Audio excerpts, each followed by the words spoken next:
he speaks on the relationship between Africa and Europeans. He's saying that they're not taking resources. Africa is selling it to them. So a lot of things that people think are not true. If you've been on TikTok for a while, you must have heard about a ton of Africans telling you that Europeans stole Africa's resources. Now, there's a lot to say about that. First and foremost, most of these resources are still in Africa, and they're not being stolen by Europeans. They're actually being sold to Europeans by the African state leadership. Your own elites are robbing you. It's not us doing it. Not anymore. The real issue, of course, is why aren't Africans using their own resources to do things? Why does Mr. Beast have to go to Kenya to build water wells? Why didn't the Kenyan government do it themselves? I suppose the Kenyan government could have done it themselves. They just chose not to do it. Nigeria is now a country of almost 220 million people, the largest country in Africa.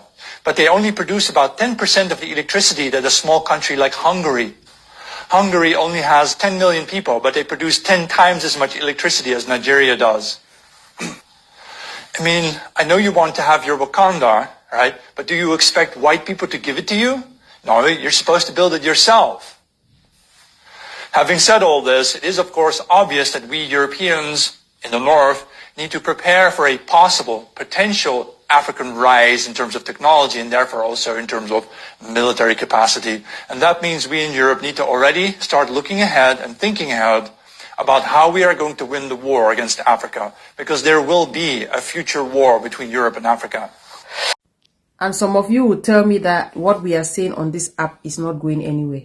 You can see that they are hearing everything we are saying. Everything the youths are saying, we are hearing. If I show you the kind of DMs that I have, the kind of things people send in my DM, you'll be shocked that I'm still on this app talking. Let me tell you, my brothers and sisters, our leaders are the ones killing us. You have heard from him. He said, our resources are being sold to the West by our African leaders, which is true. The West is not entirely gone. The West are the ones manipulating our leaders because they are still here. Some of our leaders are like puppets, controlled by the West. Someone like Gaddafi, they saw the kind of development he was doing to his people, and they manipulated his people against him. If you see any African leader that the West doesn't like, that the West is kicking against, know that that African leader is doing something good in the life of his people.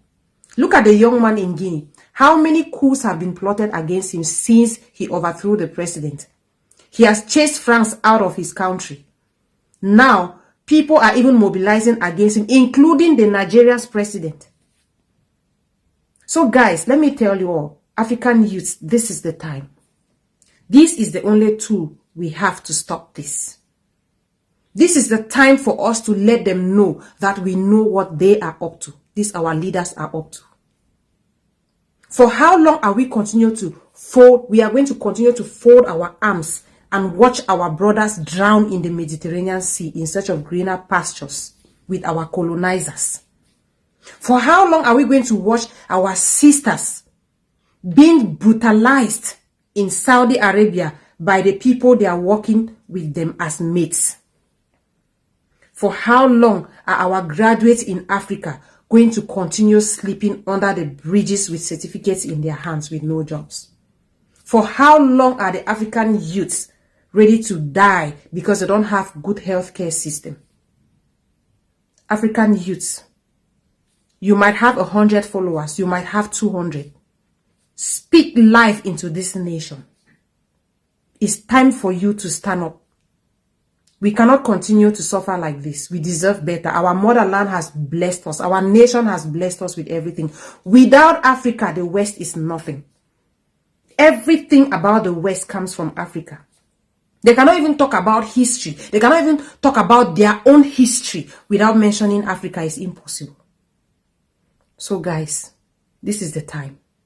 I won't overemphasize. I won't over-labor this point, but this is the time. I will continue talking. For those of you who always come for me and say, oh, leave our president. I will not leave any president. If you are doing anyhow or you collect anyhow, if you lie, you come to my DM or you send your people to my DM to threaten me. That is the least they can do. They will not shut this mouth up.